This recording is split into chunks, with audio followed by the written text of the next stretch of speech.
Yes, good afternoon. Savva here from Football Heritage TV, joined once again on a Monday at 2 p.m. by Kaz from Never a Foul. Big up, my man. Not the greatest result for you this weekend, but how are you? Oh, I'll just be lying to you. That ruins the whole weekend, doesn't it? Cool. It does. Listen. It can do. Look, let's start. Look, it's been an interesting weekend. Liverpool are meant to be in absolute crisis. Have won 3, drawn one of their 4 games. Arsenal are meant to be in crisis. They've got 10 points as well. Spurs are meant to be dead and buried. They've got 10 points. City are meant to not be as strong as last year. They've got 12. Brighton have got 9. Man United have now lost 2 away games in a row, both to Tottenham and Arsenal in the North London. What's going on, Cal? Let's start with Man United. What's going on? Because it just feels like there's a lot of noise around United right now with team selection, all the stuff going on with Jadon Sancho. There's stuff going on with Anthony. What's going on? Is Ten Hag under pressure here? How are the fans feeling about what's going on at your club? No, it's just people feeling entitled that they've got a say in everything that they need to. This is just normal Man United. This even leads back to the Fergie days, if you want. This is normal. Someone's always got a problem. There's always something going on in the squad. I don't think it's as deep as people make it out to be. So I wanted Sancho to leave in the summer anyways, personally. He gave a good preseason. I was willing to give it a chance. If I can state what I know, but I don't want to cause a problem like it nearly did last night on Twitter, right? Sure, go on. I did state what I knew, but I thought, you know what, forget it. I can't be asked with all these fanboys. Then you wouldn't blame me, Eric Ten Hag. So it's either you're professional about stuff or, you go and make it about yourself. Which one do you want it? Like, because as far as I know, the club comes first, the manager comes second, and then the players come third. Yeah.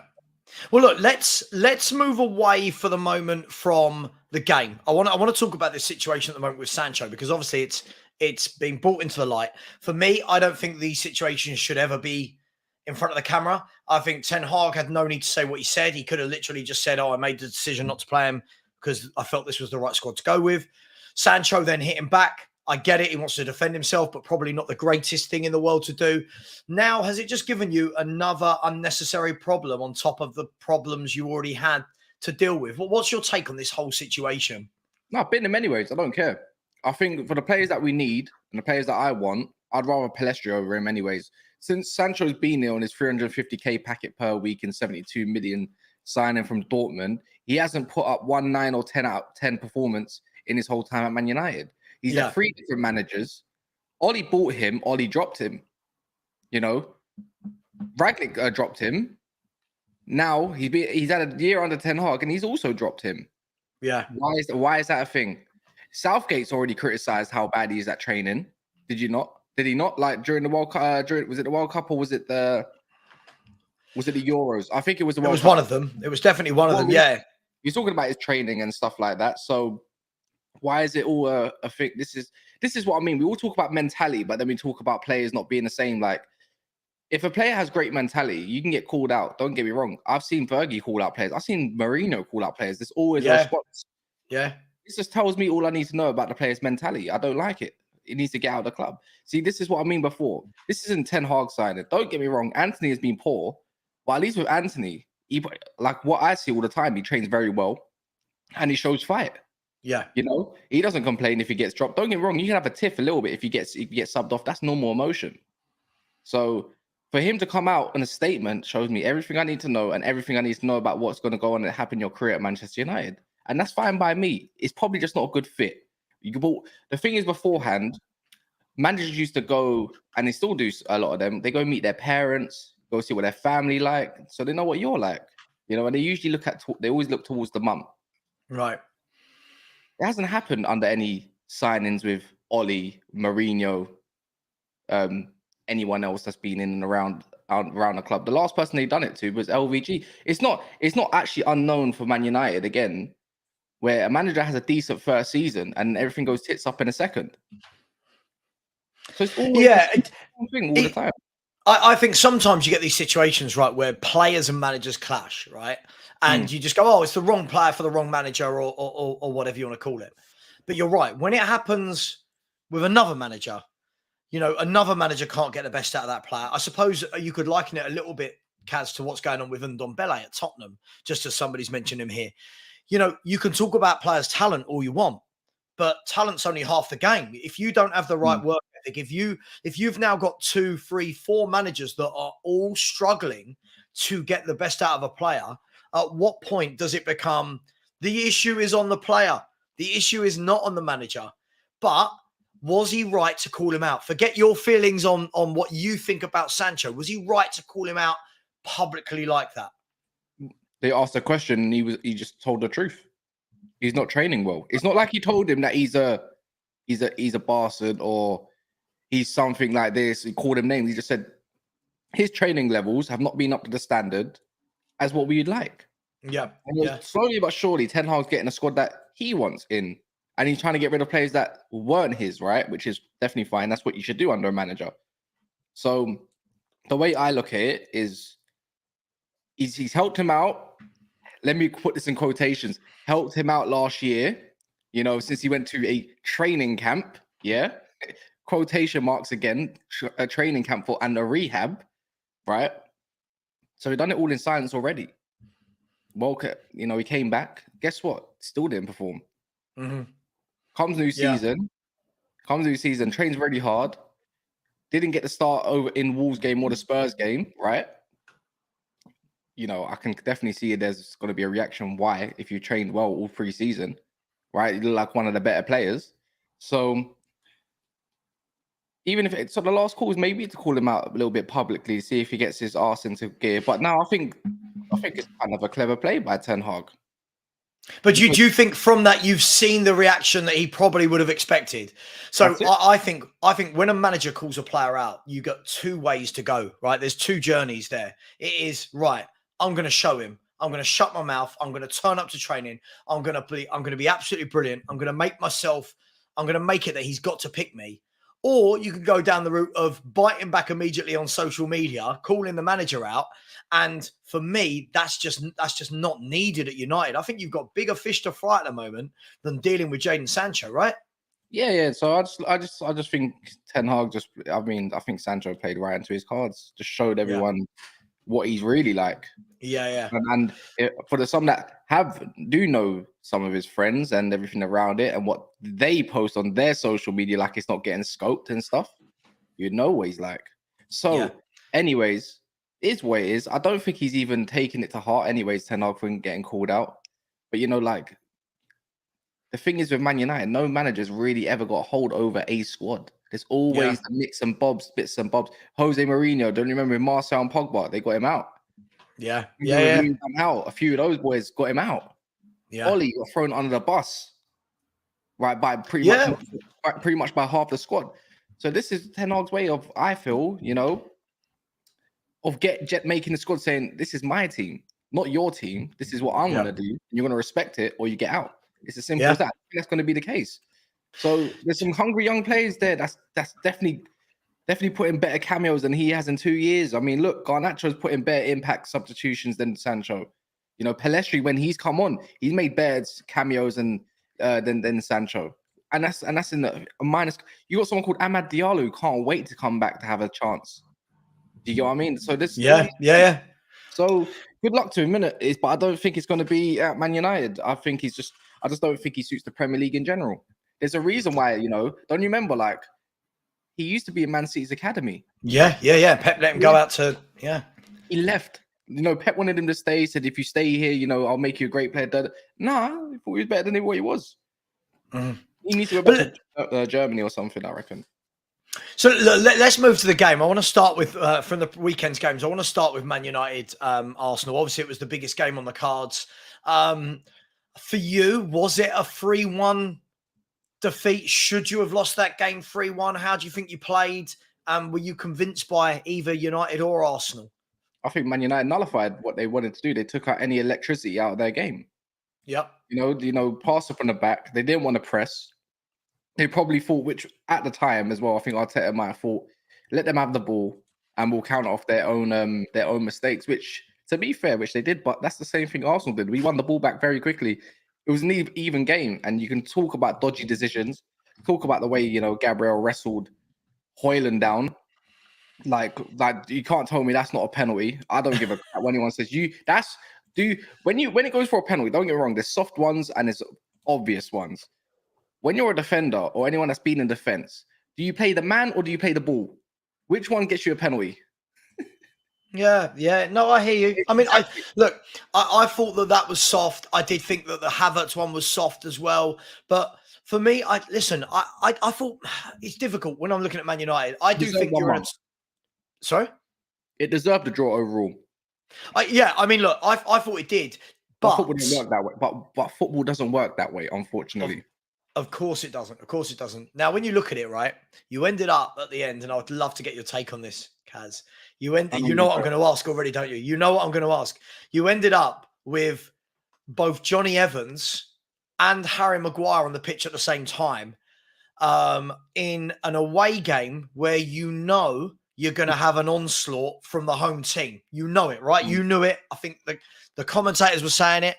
That's poor management, right? Isn't it? I mean, I know people want to stick up for him, but that's poor, isn't it? Yeah. So for people that don't know, Lindelof came off ill. He was actually ill during the game. Lisandro Martinez is an injured, but he had a problem with the bottom of his foot. But he's gone off to international duty anyway, so he's not injured. Varane's luckily back just after the Brighton game. But when you think about full fifth choice centre backs, I don't think any manager thinks that. And also with Luke Shaw also being out, it's a huge blow because he usually plays centre back sometimes as well. Like I'd rather that option rather than Johnny Evans and Maguire together, right? Sure. I thought, to be fair to Maguire, I'm not going to point any fingers at him because when he came on, he done a solid job. Mm-hmm. If I'm being totally honest, he done a solid job. Johnny Evans, when he come and looked a little bit nervous, I thought a little bit more experience. But then again, I can't knock Johnny Evans because again, he got wrestled to the ground by yours truly, Gabriel. Wrestled and he didn't get looked at. And I'm thinking, how can you not? You can clearly see he's dragging him down.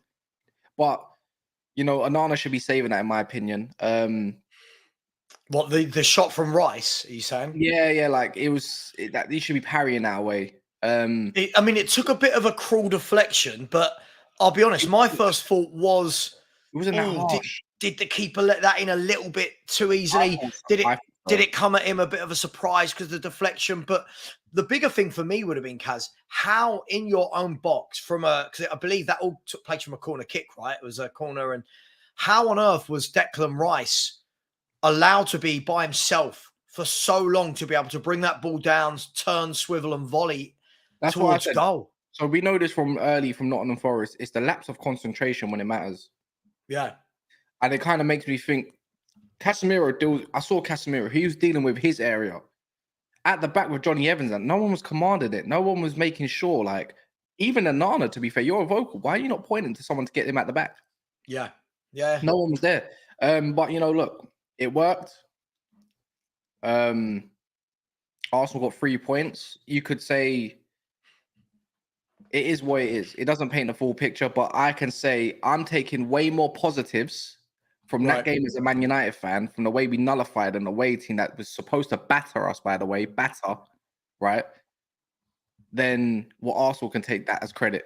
Because if you're taking it as a credit, as a performance, you can get your results over the line, but are these performances sustainable? I didn't see no. I saw what Arsenal fans wanted. They wanted to revert back to their system, which is fine. It wasn't working before, whatever they had going on. The electricity that they were expecting, I got told that they're going to be 3-0 up, you know, before anything. I didn't see many chances. I think we had equal chances. It's not looking that good for these lot, if I'm being totally honest. So you didn't look at them and see a team that's going to challenge Man City to the title? 100% not. And you can't look at that game as any neutral, and tell me that is Arsenal of what we saw last year blowing teams away, because it's not. It's nowhere near up to par.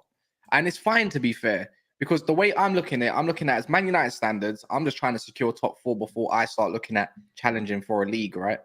Next year. So I think what I'm seeing is a bit of stableness. Like I saw Eriksen holding his own yesterday, weirdly enough, and stuff, which is fine, which is weird to see. But now I've got Amrabat coming in, and I've got a Hoyland, who actually, the cameo I liked a lot. It might suit the front line a little bit better. We're yet to be seen anything from there. Full fifth choice centre backs that came on, still holding out their own for a little bit until the diary, and that's fine. Yeah.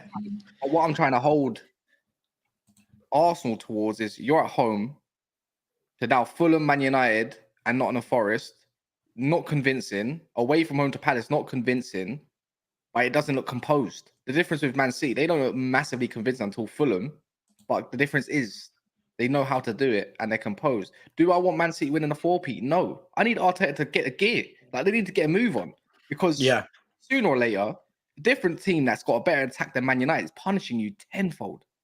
Right? Yeah. Do you know the one thing? Look, to round off the Man United piece. Listen, I agree with you. I've not seen an Arsenal team there that I think. Look, it's 4 games in. I know that obviously at this stage in the season, every conversation kind of needs a bit of a caveat, whether it's negative or positive, because of it's only 4 games. But I'm not looking at an Arsenal team that I look at and think, yeah, these guys will win the title or challenge. And the fact that Man City, and we'll talk about them a bit later, but the fact that Man City have gone 4 for 4. Normally by now, Kaz, Man City have dropped a game somewhere. 2 games. But in the first 7 games, they usually drop. They might lose one or they might draw a couple or a few. You know, that's what we know from Man City, the slow start. Yeah. And they haven't this year. But look, the last point I want to make is Rashford feels like a massive enigma to me. And what I mean by that is there were so many times yesterday where I thought United have done really well here. You sprung the trap. Rashford's clear through. And he just kind of didn't know, listen, good goal. But other than that, in the second half, you broke away and he just kind of, he didn't square it. He didn't shoot. He didn't cross. It just kind of filtered away because it felt like he was kind of fiddling about with it too much. Is that just early season? Is that a nature of his game? What did you make of it? Well, Rashford does always start slow, but his IQ pisses me off. Like there was one when, actually no, there was 2 where Højlund makes a run to the back post. Cross it back post, mate. Like flick it. Decides to take 3 people on and then try to dink it. And I'm like, what you doing?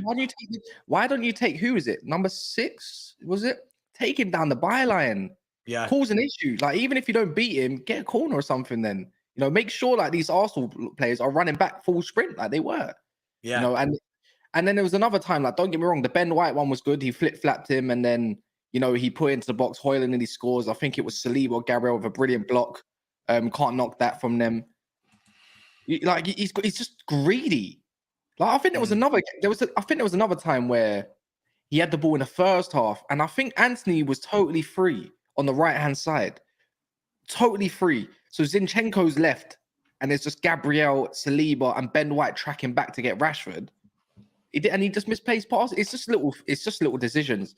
I feel like he needs to get his confidence to do stuff because I think he's holding back the team a little bit on the attacking edge. Do you think that will grow though when Højlund starts games? Because I agree with you. I thought Højlund come on and he looked better. Obviously. Højlund, a centre forward. You could tell straight away the way he was backing into people, trying to hold up the ball, the way he was challenging, the runs he was making. Do you think that will be a partnership that flourishes once Højlund gets himself settled into the 11?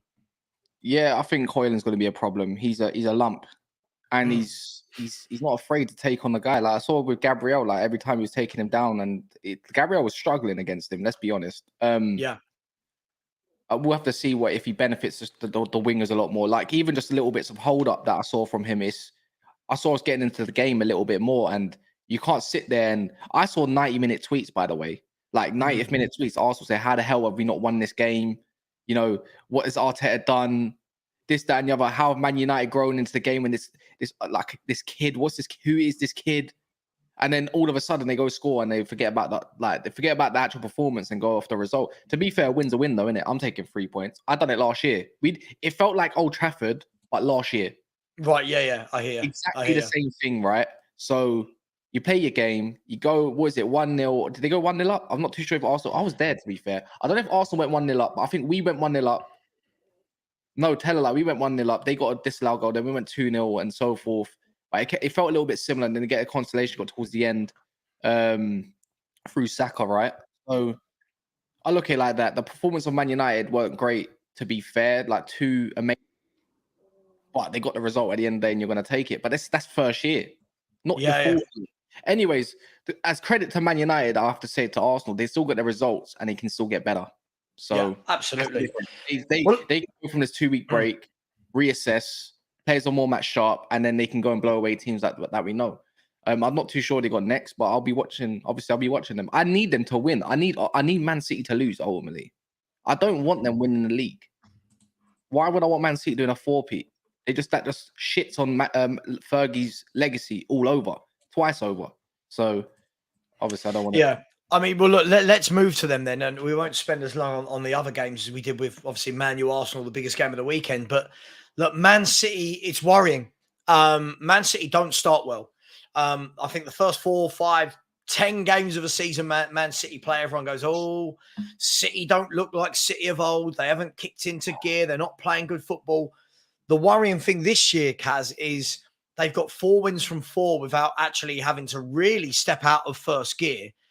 Surely that's a worry for the rest of the league, that when they do suddenly start stepping out of first gear, they're scoring goals for fun. Haaland doesn't know how to not score goals.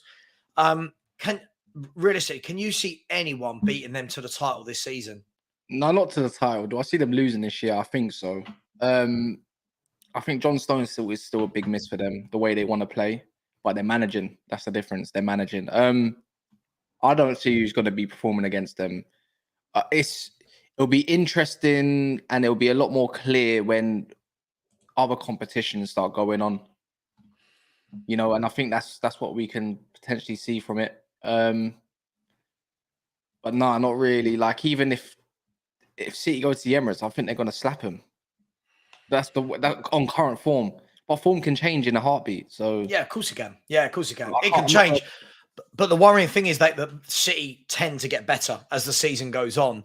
And listen, I think that yesterday, from an Arsenal point of view, they had to win that, right? I know that sounds strange after 4 games, but they had to win that, or they would have already been 5 points behind Man City. But listen, I can't see anyone touching them. If I'm brutally honest, I see them winning the league by 15 clear points. I don't think anyone's good enough to challenge them. Yeah. I don't think anyone's good enough. I think everyone will take points of everyone else. But look, Man City, look, they have spent well. Again, they've literally just done what they needed to, Kaz. They've replaced the players that left with, Laporte out, Vardio in, Doku in, Mahrez out. All right, KDB 4 months out injured, so they go and bring in Nunez and Kovacic in for Gundogan. Yes, they're just scary, aren't they? They, as much as it's horrible. See, I wouldn't even call it a mad frightening squad. That's the thing. Like, it's got a lot of great players. I wouldn't call it a mad frightening squad. It's Pep. He's the frightening one. He's not. You know what the worst part is that the fact that he's not even on the touchline yet. Again, to demand more. So, Haaland in the first half of that Fulham game, he was awful. Like, I was texting Dats as well while I was in the stadium. Like, is he injured, or like he just not seeming bothered? Guess what? Goes and scores a goal. Then he goes and scores another 2 goals. That's a part difference. So Haaland's just inevitable. If anyone's got FPL, I was loving him. Now I wish I put him in, but I didn't. Rookie mistake. Yeah, I can't see how somebody really beats them this year. It's only 4 games, but we can only go off what we know about Man City and what they do best. But again, I'd have to say, like, you have to wait until competitions start going. Around game 10, I think you get a good game 10 to 12. I think you'd have a good idea where teams are at, rather than game week 4. Yeah, absolutely. It's going to be interesting to see. Look, Liverpool, interesting. Liverpool for all the summer, it's been, oh my God, they're weak. They need midfielders. This isn't great. This is Liverpool gone. Liverpool have now beaten Newcastle, beaten Aston Villa, so two of last year's top 6 or top 7. They've beaten straight off the bat. They've drawn with Chelsea away, and the other game they won was someone will tell me. I can't think the other game they won. So they're now 10 points from first game of the season. First game of the season, they drew away at Chelsea, didn't they? And they beat Villa. They beat Bournemouth. That's Bournemouth. Okay, so they beat Bournemouth. They've beat Villa, and they've beat Newcastle. Liverpool, listen, early days, but are they equipped enough, Kaz, to go on a title charge? Have they got enough in that squad? So I'm going to hold everything I'm going to say. Liverpool look very convincing. I saw what I see in Liverpool's Klopp that I know. The press of yesterday was phenomenal off of them. But I can't, and you got to credit the fact they didn't even have their 2 first choice centre backs, and he kept a clean sheet with yours truly, Trent Alexander-Arnold, right? But that's what you see a game plan execute correctly. I wasn't impressed with Emery's first lineup. I'm seeing like a back 5/6 kind of situation going on. But I'm impressed with Liverpool. Szoboszlai, oh my word, player. You know, Aston Villa, don't get me. They had chances, Aston Villa. Musa Diaby, Lively, Watkins, but they did have them sort of chance, but they still nullified them, right? And granted, Leon Bailey could have scored. All teams in every game will have a chance to score. And you can always do your if, buts, or maybes. But Liverpool could have smashed that game 5 or 6. Nunes, if he decided to stop hitting the damn post or the bar, would have probably got a hat-trick, but instead he got 2 assists. Yeah, you know what I mean? Yeah. And he's looking lively. They look so much. I said this last week. They look so much better with him as the focal point. They really, really do, because he challenges defenders. He makes them run back towards their own goal. He doesn't mind the fight. Yeah. You know, the others want to drop deep and create. He doesn't mind going in behind and having the fight. But they were purring. I watched that game and I thought they were purring. Looked like they could have scored every time they went forward against Villa. I just don't know if they've got enough for a title challenge. No, I don't think a title challenge, because big up who was Pablo. Pablo alluded to me. Yeah. As soon as they come back, they got 3 games in 5 days.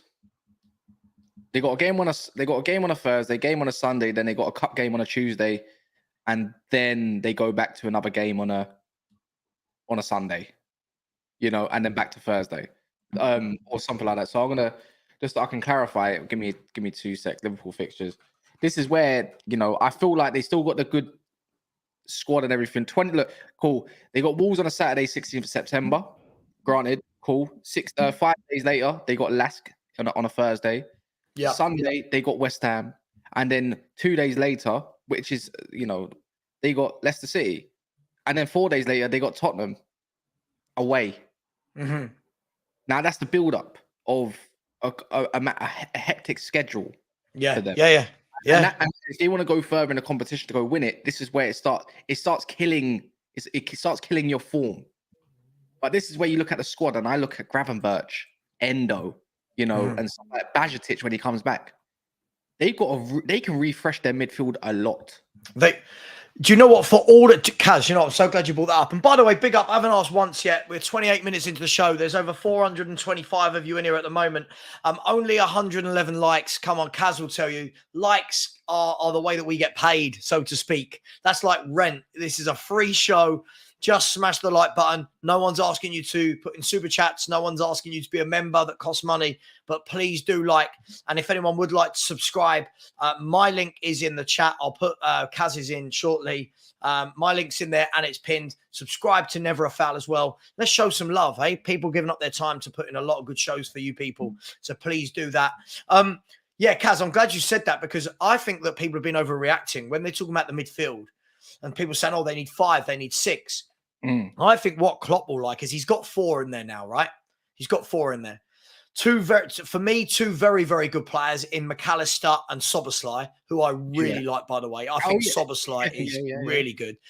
Endo, for me, is just your professional midfielder. I think he's the one that will come in. He won't let you down. He won't kick up a fuss. He can play centre-back. He can play centre-mid. Been there, seen it, done it. Pro. Then you've got Gravenberch, who's going to be a little bit more of potential and has had a lot of hype about him in his career and needs to settle.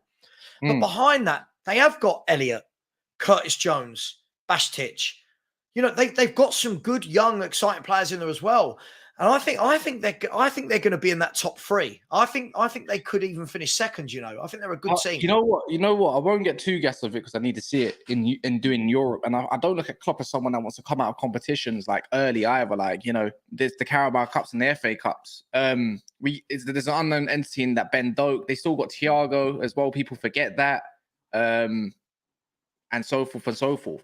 Do I think they got a squad to go and get? Yeah, you know what? To be fair, you got a great shout. Top, I think 3rd, 4th.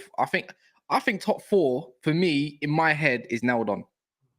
And people are not going to like it when I say this. I don't even think Arsenal finished 2nd this year.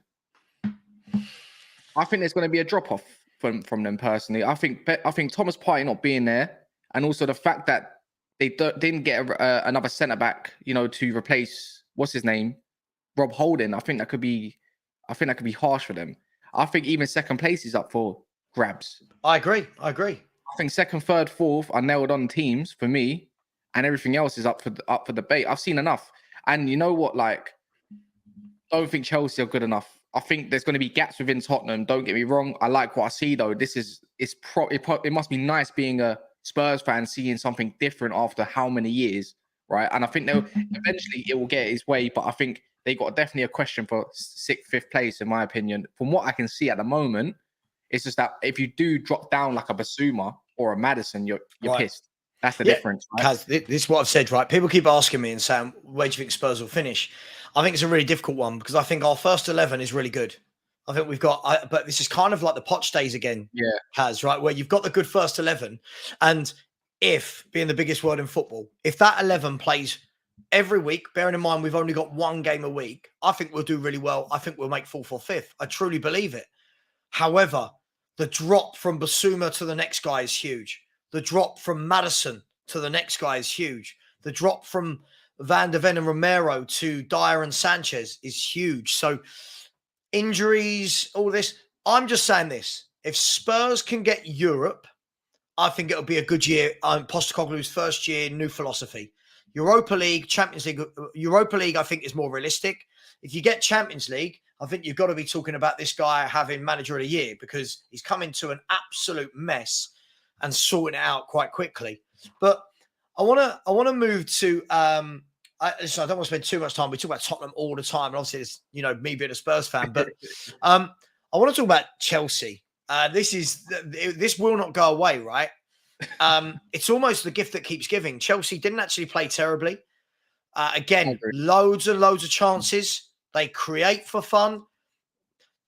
Kaz, £1 billion in the last 3 windows. And not one of those players is a 20 goals a season striker. How has that been allowed to happen? I don't get it. When I say, Savva, right? When I say this to these Chelsea fans, HM who's in here, big up HM, is one of my mods, to be fair. He's a special one, etc., the one that likes to follow you around and all that stuff. Yeah, when I say I still need apologies. Because when I say I told you so, I love saying it. I told you. That Luton game was a blip. And you can call it, it's just Luton Town. Literally, is word for word. It's just Luton Town. I saw enough against Forest. My team was, as bad as people make out Man United to really be. We were 2-0 down and we still came back to break them down for 3-2. And there was a lot more. Chelsea, Jackson, worst game. Chilwell left wing. That's a Pochettino thing going on there. That's weird, isn't it? The thing is, Chelsea don't have a bad squad. I just feel like at this point, it's not the players, it's Pochettino, man. I call him Potterchino now because I'm not seeing anything from him. Why are you playing Thiago Silva still? You've got Desassi, you've got Colwill, and granted now you've got Badiashile back. You got a Maatsen, who I think is probably more better as a left back in this modern day than Chilwell, or Chilwell can play there. And they're like, oh, who's going to go left wing? I mean, you've got Madueke, you got Mudryk, you got actual wingers. You got Cole Palmer now. You could play a bit more rigid in a 3 maybe. And I know they don't. I always ask, where are the goals going to come from? Right? I don't see enough goals in this Chelsea side just yet. Oh, he's gone. Fair play. I don't see enough goals in this Chelsea side yet. Greasy Don thinks they're still finishing 3rd somehow. I still think it's early days, this, that, and the other. But I'm like, how? You're leaking goals, which you shouldn't be. You got 150 million pounds in Caicedo, who's not had a great start to his Chelsea life. Enzo is the only one that's actually trying to do something in that midfield. And then you got Gallagher, who's just Gallagher, an ADHD version of Mason Mount. So it's not there. Like, they're really missing out there in Nkunku, that partnership that they saw in pre-season. I think that's a huge miss. And not getting enough attacking output of goals during the summer goes to show that this Chelsea board they didn't know what they're really getting. I think Cole Palmer will be a great signing for them eventually. But it's all potential. FC for me, and it must be so annoying as a Chelsea fan. Kaz, do you know what I said this morning? I was on with Saeed and speaking with Goonie and Lee and all that. And I know obviously like Lee's very much, you spent all this money, you should be winning something. For me, at some point, Kaz, Chelsea are going to have to say, right, no more upheaval. The manager stays for a few years. We stop buying 7, 8, 9, 10 players a window. At some point, they need some downtime where they go, right, let's just have some consistency. My followers will hate it. I use that word for everything. But at some point, you can't keep bringing in players. You can't, like Cole Palmer. Young players like that need to come into settled teams, not into a team that's trying to figure itself out. And now he's a new player that's also trying to figure it out. Caicedo, he's still a young man. He's come in and now, right, go on, 115 million. Go on, you've got to be the best player on the park every week. Enzo Fernandez, still only 20, 21 years of age. I feel like they've done so much so quickly that they need a year to really, really settle. But hey, it's not my club. I'm not that invested in it. But I feel like those fans are going to be calling for his head if things don't change very quickly. Yeah, and this is where you got to look towards the Johnny Minerals of the fan base. And I'm not saying I agree with everything he says, but he even said in one clip, right? When have you ever known Chelsea fans to be patient? Never. Yeah. Never, ever, ever have you known them to be patient. Yeah. Even I'm already seeing, Pochettino out, which I think is ridiculous, by the way. It's like you've just come into a shit show of so many players. This is what I mean about patience with a manager. They know patience? They don't. So the fans are soon going to turn. And then now I'm saying, no, it's only game week 4. Let's wait until we get to game week 10. Game week 10. This is coming from Abs, by the way, another Chelsea supporter. Game week 10, I'll start judging Poch for what it is. What does it remind you of? Graham Potter. Mm-hmm. That's exactly what they did after game week 12 of Graham Potter. They wanted him out. Enough is enough. So who is the next best thing for them? I don't know. Who can really get the best out of it? It's just, the thing is, I feel like with a manager to implement something on a potential squad, you're going to have to hold it for a little bit. Even if you finish 7th, as long as you see some direction, I think that's all that matters. But you have to let a lot of this settle first, because a lot of them. I agree. It's a brand new team. Otherwise, Kaz, what happens? You get to game 10, right?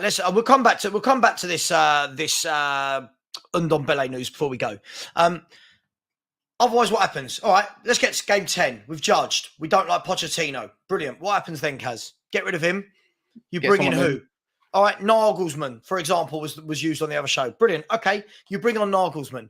Nagelsmann says, yeah, I like this player, this player, this player, this player. In the next window, I want him, and him gone, and I want him bought in. Brilliant. You've now got another 5 or 6 new players, right, to go with the other 25 to 26 new players. Now you're going, what, 10 games for Nagelsmann as well? At what point do you go, these managers need some time? Like people, like they did this with Potter. You can't keep getting rid of managers after 3 to 6 months. At some point, you've got to give them some time, right? It's common sense. Yeah, it's hard when your team loses and all you know is losing in the last how long, right? So, like with me, I'm seeing Ten Hag out. I'm like, why do you want him out? Are you stupid? This is why Man United have been in a cycle of crap. If you want to go off results, fair play. But I'm going off performances. And what we got available to us. I'm fine with it. And even if we do finish 4th, 3rd, or 2nd, I don't care. If there's no trophy at the end of it, I'll judge it based on the performance in the cups and obviously the league finish. Whether you're 2nd, 3rd, or 4th, it's still the same position for me. It's not a Premier League. But if I see you go into nearly all the way to win another cup in terms of FA Cup or Carabao Cup, granted, Champions League's a lot more difficult to go and win, of course, especially when your team's nowhere near ready and when you already question mentality of players, then I need to see, at least get me past the group stages and round of 16. Let me go see a quarterfinals in his first year. Let me see how good of this guy is. Maybe in the end, Ten Hag might be a cup manager. But I know what I respect him, and that's where I look at it. But I will still criticize the guy because I still think some of his man management in game is pretty poor. But you could say that about a lot of managers. I'll have to hold that one. But I can definitely say with Chelsea fans, Arsenal fans have been patient, and they were patient the hard way. Second year, a lot of them wanted Arteta out. They were screaming for it. Look what a little bit of patience gets you. You know, Yeah. that's what No, I'm trying to say. absolutely. You've got to have patience. As I always say, you look at the best teams in this league, or who have been the best teams in this league, right? You go back to the days where Ferguson, how long was he at Man United, and they dominated. Yeah, Different era, Wenger. different era though. I know a lot of Yeah, hang on, a lot yeah, of but Man hang on, United I'm getting there. Even like this, is what I'm saying. Ferguson did it then. Wenger did it. Wenger was there for ages, and Liverpool were dominant for a period of time. Right? You look Klopp at Liverpool. This Liverpool team have won a league, won multiple cups, won a Champions League. He's been there for a long time. Man City, who are dominating now. Pep Guardiola's been there. Problem is, a club like Chelsea, the fans seem to be at war with themselves, because for me, the fans can't seem to understand that they are no longer this club that has John Terry, Frank Lampard, Didier Drogba, Makelele, Ballack. You know what I mean? They don't have that nucleus anymore where you could just drop in managers, Kaz. You could drop in Scolari and go on, look at that world-class squad. Go and win something. He'd win something and people would go, oh, brilliant. Now you've got managers coming into Chelsea where you've got a very young squad. Unfortunately, because the £1 billion has been spent, everyone thinks that these players are ready to automatically win when they're young and they're not. But listen, time is needed. I do want to move on to this because only want to run for another 10 minutes today. Listen, this just broke. We just saw it. Spurs fans have been wanting this. Well, a lot of Spurs fans have been wanting this guy to go for a very long time, Kaz. He was our record signing at 55 million, rising to 65 million with add-ons, which will never happen, by the way, because he's been so bad. And Romano has said, Ndombele to Galatasaray, here we go. Agreement with Tottenham in place over the loan deal. Ndombele has already completed the first part of his medical, and he'll fly to Istanbul later today. Buy option clause also included. What have you made about Ndombele in the 5 years he's been at Tottenham Hotspur? I've already conceded that he's going to dominate Man United's game when we played him at Old Trafford. That's what I've already made out. Brilliant. That's why we're sending him there, to knock you out of the Champions League. Wow. Then I always use, we can focus on the league now. Shut up, man. Whatever. Yeah. No, I look at Ndombele's time. It's been horrid, isn't it? It's been one of you bought it for like what 62, 63 million. He was one of the hot shots of Leon. I remember. The thing is, he's got all the talent in the world. It reminds me. Look, this is exactly like Jaden said. All the talent in the world, just doesn't know how to apply fitness. Just doesn't know how to apply the fitness to the game and work hard. Yeah. To get where, like, do you want to be here or do you want to be there?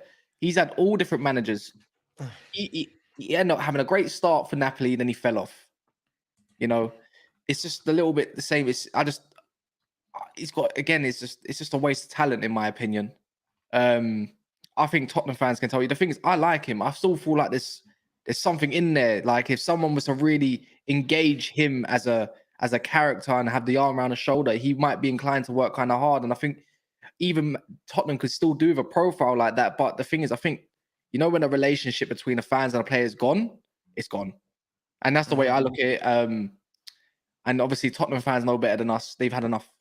It's probably best for both parties that he does go, you know, and you seek to bring in another centre mid maybe in January, if it's the right profile. So, you know, good luck to him, I suppose, in Turkey. Hopefully you go win your league and go get a trophy, you know, but I'm supporting Fenerbahce this year because Fred went there. So it's mad though, right? When you've got a player like, look, some players you question their ability, right? Some players, sorry, I thought that was my door.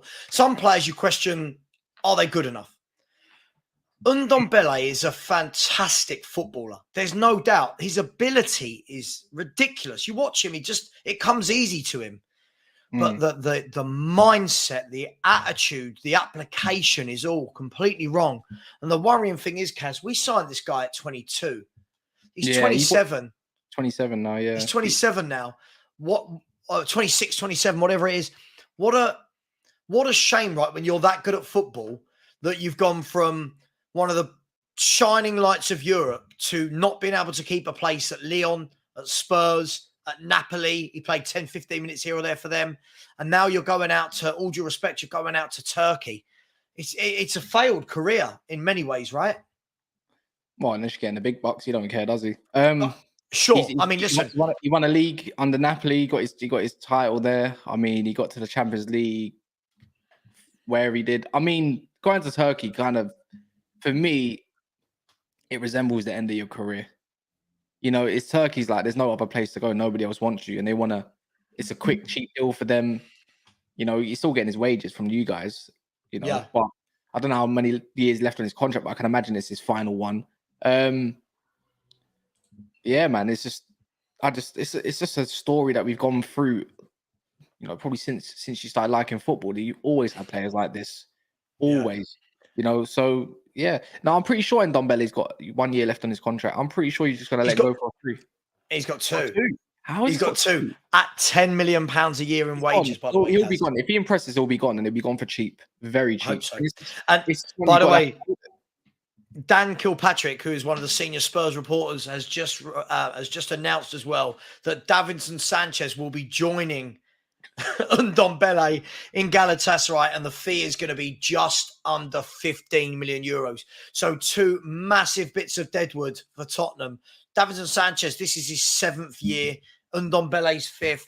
Both go into Galatasaray. Of course, the Turkish window is still open. Hopefully, the Spurs fans on the beak next. Listen, I tell you what, Galatasaray have been signing everybody and anybody this window, haven't they? Didn't Zaha go there as well? Yeah, Zaha went there on a free. Icardi's gone there. Yeah, that's Icardi's gone there. I'm pretty sure they've bought a fair few. Them and Fenerbahce this window have been trying to gobble up talent. But listen, I wish them both well.